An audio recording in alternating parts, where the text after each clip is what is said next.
Hello, everyone, and welcome to the Today's Money Masters. I'm your host, Jean-Paul Menu. The Today's Money Masters competition comprises 3 professional investors and a novice, each provided with $500,000 to invest. The participants will invest in stocks, bonds, and collective investment schemes. They will share their strategies over a 1-year period, and at the end of the period, the top portfolio manager will be declared. So let's continue with the masters on this very exciting journey.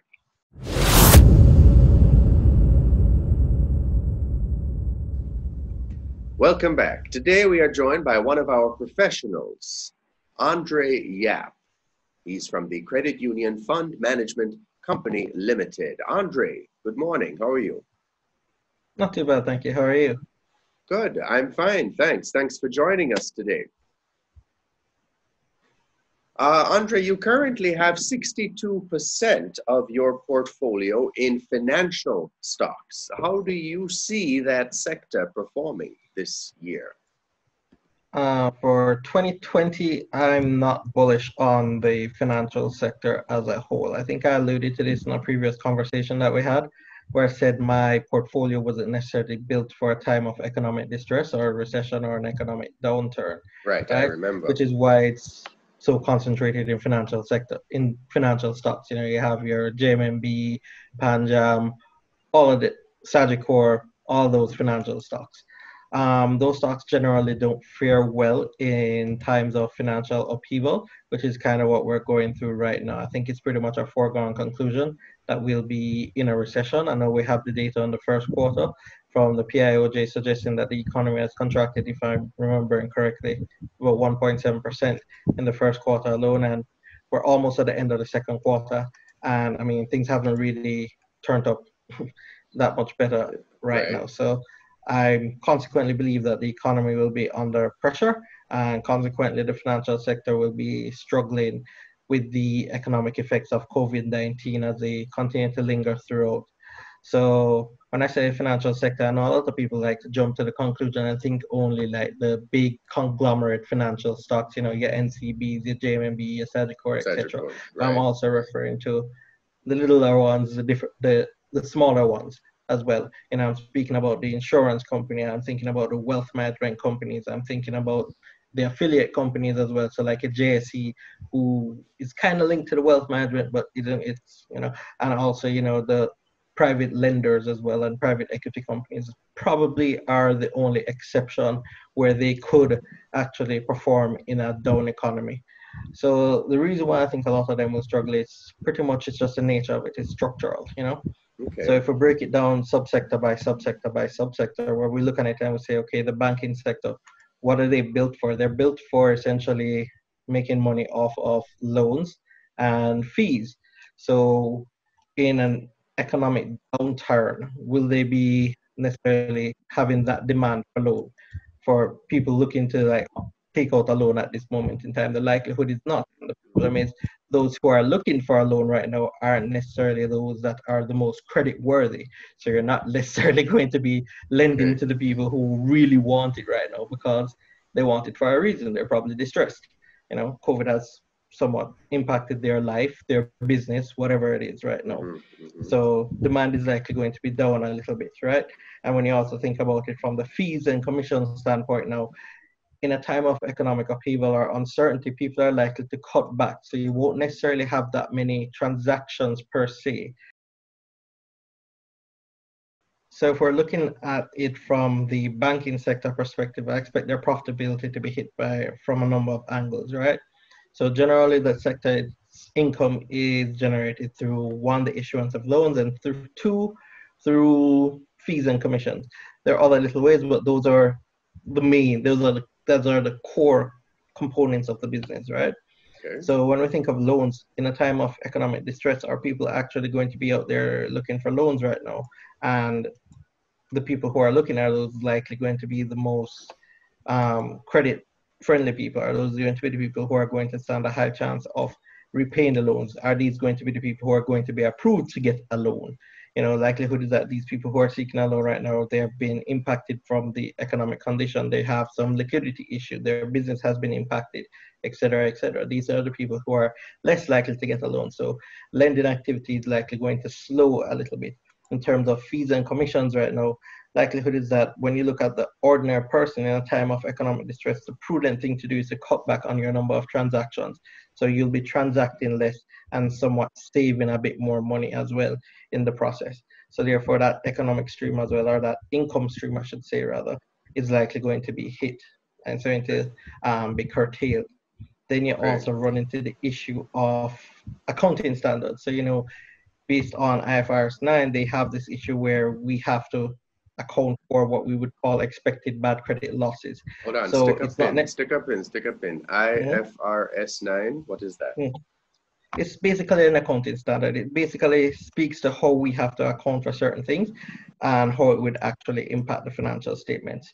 So what this one calls for is that we have to somewhat account for the likelihood of credit losses, well, in terms of the banking, the likelihood of credit losses stemming from changes in economic conditions and so forth.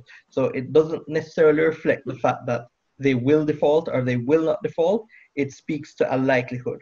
So based on the change in the economic condition right now and the way things are, these banks will likely have to recognize a lot more potential credit losses on their income statement, which will curtail the bottom line. It will make the net income line smaller, it'll shrink it, right?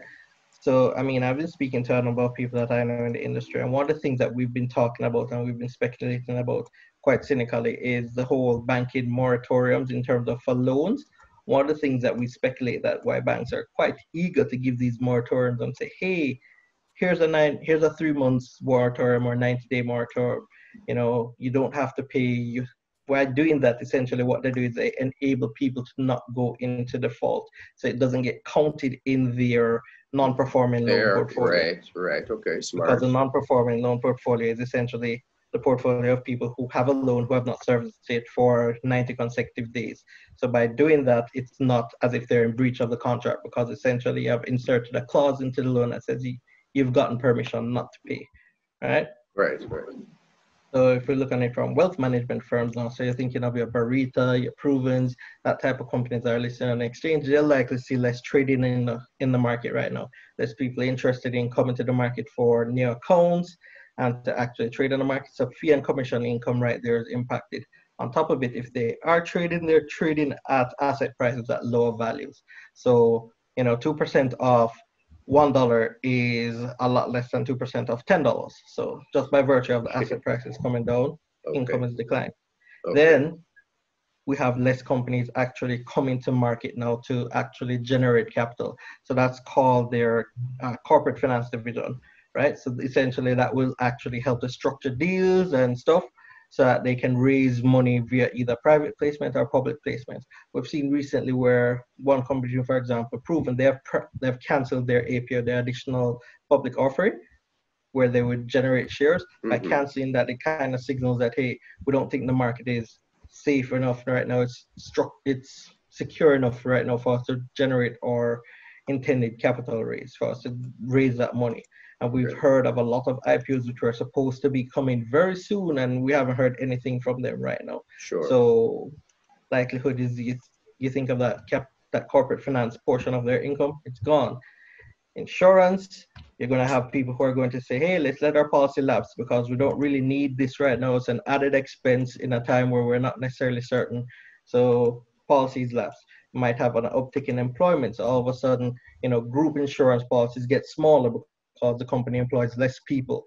So that's less revenue coming in right there. And then compounding it all for everybody in the sector is the fact that interest rates are really low at this point in time. So you can't necessarily make it up in investments. So insurance, for example, their income is made up of two things. So it's generally underwriting, which is basically assessing the risk of each individual or company or whoever that comes to take out a policy and assigning a value to it. So they said, Andre, yep, you're low risk, so your policy costs $10. But they may look at you and say, John Paul, you're a very risky individual. Your policy is $100. So that's underwriting risk. Traditionally, our sector in Jamaica, they have not been very good at underwriting risk. I mean, you look at most income statements from insurance companies, you'll find that they make an underwriting loss. And they've made it up traditionally in interest income in their investment side of their business. So they invest money as well. But interest rates are really low right now. And on top of it, we have somewhat of a scarcity of paper. We'll likely see that alleviate it a little bit as we go down the road because, we've heard that the government has, what's the word I'm looking for?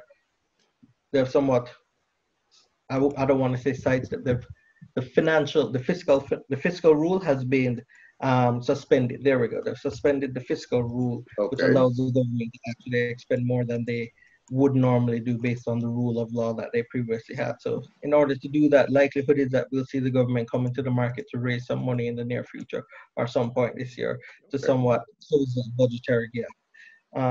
But Okay. I digress. So there's a scarcity of paper, interest rates are low, so that's not going to actually add to the financial sector necessarily getting a lot of money.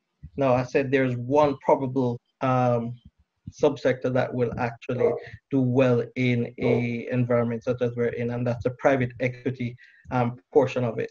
And that's because they have the ability to go in and identify opportunities and invest their capital into that to somewhat stabilize the company during this period in time, likely at a discount, and then it's all upside from there. So they're able to and structure deals in such a way that is beneficial to them and which somewhat cut down on the risk which they're undertaking. So a company like Proven, which has a large private equity component to it, they might see some uptick in this time. But however, will it be counterbalanced by everything else that I just mentioned? Right.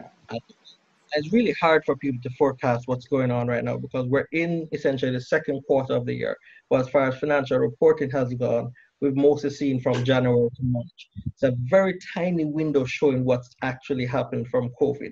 Really, really small. So we're not fully seeing the full impact of it yet to say, hey, this is what is really happening because if you look at the second quarter, that's where we'll likely see the full 100. And the third quarter, we'll see even more. The picture becomes more whole. So right now, we're seeing a small corner. And as we go along, we'll see more and more and more of the picture. So I think there's more to be seen. But right now, I'm not very bullish on that sector.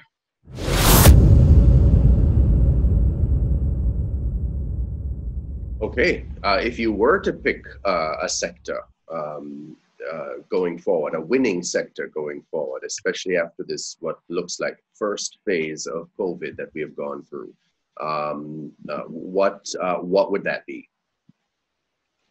I wouldn't necessarily look toward sectors per se, because when you look at the JC, the way they identify and they segregate things, it's quite broad. You look at a manufacturing sector, there's a crap ton of companies there, but let's face it, everything is not equal, There's, I don't remember what they're saying, but you try to pick the best of the group. So I wouldn't Okay. necessarily try to say, oh, go in the sector and pick anybody there. You try to pick the best of the group. If I was supposed to identify just arbitrarily a sector, I try to look at consumer staples, right? So I'd like try to look at companies that do things that us, the consumer, need consistently, regardless of the economic climate. So in this period of time now where we're having likelihood it's going to be a recession, we're looking for companies that produce things that we're going to continue to consume, that we're not going to look to cut back on. That's going to be very hard for us to cut back on. So I think Timar and Chevron has spoken about this consistently, the Wilsinko and the The Sepra, Sepra right? and Rosinco, right? Yes. Yes. We keep having this battle between the two. So, I mean, they're both really good companies, but I think I have to side with Timar a little bit with the Sepra because it's more on a consumer front. I think Wilsinko have a little bit more of the company exposure, the large company exposure, where it's more of a supplier to large businesses. So Businco it's the Coca-Cola distributor in Jamaica, so it's exposed to essentially restaurants industry, and if they're not doing well, likelihood that division is not doing well. I If the see. hotels are not doing well, they're not doing well. Where meanwhile, a separate, it's more for retail arm. It's more to me, to you, to small businesses per se, Sure. as Sure. opposed to the large ones. So I would try to pick consumer staples. But if I'm going to identify a company, I'm not just going to look at the sector as a whole. So I wouldn't necessarily say, oh, go buy the index. I try to identify the best. I try to identify the company with the best balance sheet among the lot, right? So I want the company with a little bit of debt, a lot of capital. I want lots of assets, essentially, which are earning assets, not just dead assets, right? I want to identify a strong dividend payer. Yeah. Essentially, that way I can get some cash flow in as well. So that Okay. helps alleviate some of the stress that I'm feeling about my investment. It provides a larger margin of safety, so to speak. And I want to pick a company that isn't necessarily a speculative player or a new player. So if you're in that sector, but you just got in there a year or two ago and you don't have a great reputation and you don't have a great balance sheet, I'm not necessarily looking at you. I'm not trying to speculate in a time of uncertainty. I'm trying to go for as certain as possible. I want someone who's big, bad, and been around. And I also have to pay attention to what the company does to earn money. Because even though I'm speaking of consumer staples, some people will look at a company like, say, Grace Kennedy and say, oh, that's a consumer staple. They make a lot of the consumer goods that we eat, the corned beef, the tin food, the tin vegetables, all of that Sure. stuff. But Sure. at the same time, Grace Kennedy is also a huge financial company. Now, it's quite ironic because Grace Kennedy, when you look at the top line, I believe this is years ago, 90% of the revenue was from manufacturing, was from the food division, from manufacturing of that thing, but only 10% of revenue was from the financial section. On the flip side, when you look at net income, it's the other way around. The majority of net income was from financial services, and the minority was from Really. manufacturing and food services, just Really. because of the issue of margins, just Sure. the margins that they make on the product. So does that mean that it's a consumer staple? Does that mean that Grace is really the one that I want to do? So you have to be very careful in what you're selecting and what you're looking at, in my opinion. Okay. All right. So you're, as you say, you're with Tamar Consumer Goods for more, for Consumer the staple. person, right? Right, but with the caveat that I mentioned earlier, you want Sure. strong balance sheet, dividend paying, all that good stuff that I mentioned. All right. All right. Good. What is your momentum stock? Let's call it that, to push you past the finish line as we wrap up the competition in the coming days and weeks here. I mean, I think we mentioned it earlier. 62% of my portfolio is really in the financial sector. Financial So I sector. don't really think I have a momentum play right now in my portfolio. I recently acquired SVL. That's the closest thing that I have to something that could offer me some positive momentum going forward. And Okay. that's simply because there's been positive news coming out from them recently. We have where sports are now back on the table. By the way, we recently did an analysis. You can check that out on our website at cfmc.com. But we did an analysis and we said that they have some positives on the horizon. So we see where sports are coming back now. So we see a lot of sports leagues around the world are opening up. We see the Premier League is open, the Bundesliga, all the football leagues in Europe are essentially open. Right. We see where Kemana's Track Limited is now operating, well, not now, but will be operational by the end of June. That's what the plans have said. So we see some positive there. And of course, I think I previously expect that when it comes to vices, we feel them as hard to actually sidestep and give up. So the lottery segment, we expect to continue to perform, expect it to have some, headwinds on the horizon, but it's a strong dividend paying company and it has some positive news on it. So I'm hoping that the market will react to all of that positively and see some price appreciation. But as far as do I think I have something that will push me into first? Not really. I don't really think that I have anything that's that strong at the moment. I mean, my strategy going forward has been not going forward. My strategies thus far throughout this COVID thing has been trying to get the highest price possible to the dead weight. So, for example, I recently got rid of Fontana. Fortunately, I got rid of it at a pretty good price because it's gone lower now. So, it's trying to get rid of some dead weight, try to realize some money, get some cash in the actual account so that if an opportunity presents itself, I'm able to capitalize on it. But opportunities seem to be fleeting at the moment. They're quick. You need to be on it like that. If you're not on it, you pretty much by the next day it's gone and you've missed the boat. So we're still out there, still trying for the last couple of days that's left in this competition to see what we can do. All right, Andre. Well, good luck as we wind up the competition. Thanks so much for taking the time to speak with us. Thank you. And give us the website again. You were trying to direct out yours, yeah. cfmco.com. So we recently put our research up there. So you guys can check it out. So even like question 1 and 2, it's ironic, but well, not ironic, coincidental. We did research on it way back when it just started, and a lot of the things that I've said is just regurgitation of what we previously held, because not a lot has changed to cause us to change our opinion. So you can check that out on cufmco.com. All right, great. That was Andre Yap from the Credit Union Fund Management Company Limited giving us his financial thoughts. Thanks, Andre. All the best. Join us next week, same time, for another exciting episode of the Masters Competition. Follow the pros and the one novice each week as we wrap things up here on the Masters Competition. Listen and analyze the strategies with the Masters on Radio Jamaica, Thursdays at 8:45 a.m. as they challenge each other to stay ahead.